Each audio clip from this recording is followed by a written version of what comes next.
Hadjitou de Djameldine Benchenouf. Salam alaikum, Azulfilaoun, bonsoir. Mettons-nous bien d'accord sur une évidence. Le candidat du système sera élu, avec ou sans participation.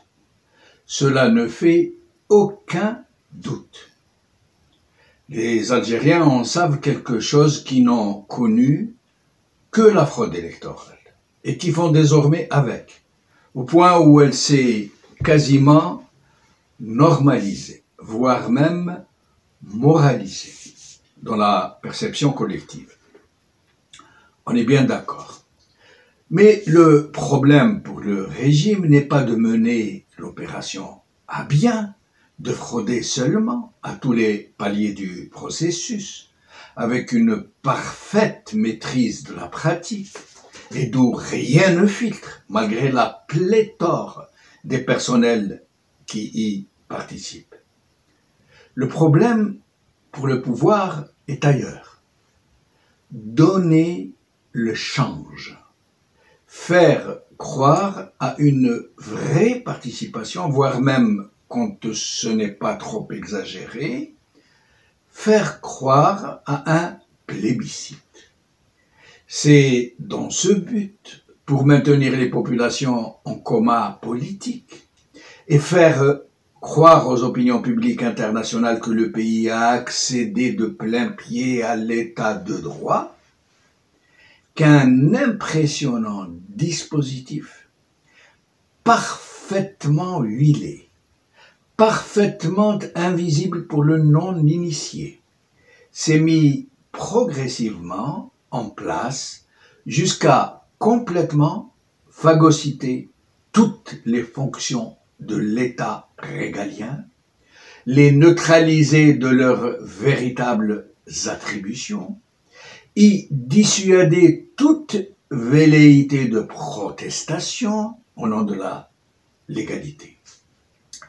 C'est ainsi aussi que tous les espaces dévolus à la société civile pour s'exprimer, pour dénoncer, pour interpeller, pour alerter, ont été captés, domestiqués, confiés à des nervis pour les garder sous contrôle et toujours prêts à servir le maître des lieux de toutes les manières possibles et imaginables.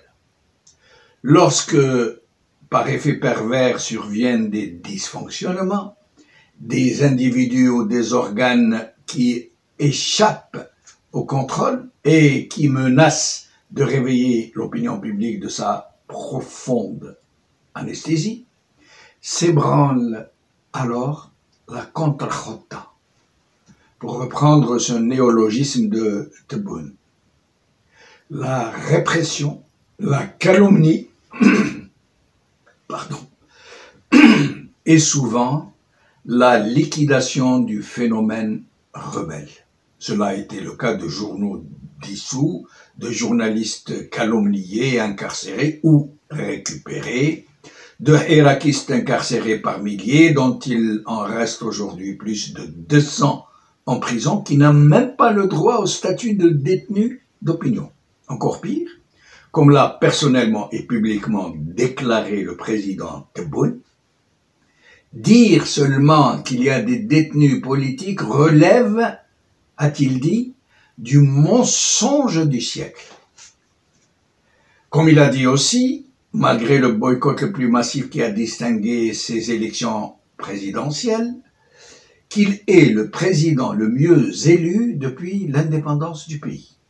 Comme il a affirmé des centaines d'autres contre-vérités, parfois outrageantes, sans se soucier ni du ridicule, ni de sa propre crédibilité, puisque, comme tout le système, il est dans une éperdue fuite en avant, où le déni et la tromperie sont l'alpha et l'oméga de leur courte logique, enfermée tout entière dans un bouillon de culture, fait de répression, de corruption, de mensonges, de propagande. Les meilleurs exemples de ces pratiques sont dans la presse, publique ou privée, devenue un relais mercenaire devant tout le monde, sans même se cacher. On le retrouve aussi dans toutes les institutions qui ne sont que d'autant de machins dont la seule utilité est de donner le change, de faire croire à l'état de droit. Ces exemples sont aussi dans toute l'administration, du plus haut au plus bas, dans le président élu par les généraux, dans les partis politiques en carton-pâte, dans les organisations de masse, dans le flicage et la subversion des populations, dans la discorde inséminée entre les Algériens et jusque dans le contrôle des imams, en passant par tout le reste. C'est tout cela, et plus encore, qu'il ne faut pas perdre de vue pour comprendre comment cette autre mascarade des prochaines présidentielles va se reproduire encore une fois, et combien des millions d'Algériens lobotomisés par plus d'un demi-siècle de conditionnement vont avaler la pilule et croire que ce sont eux-mêmes qui auront choisi un même Tebboune, même s'ils n'ont pas eux-mêmes voté.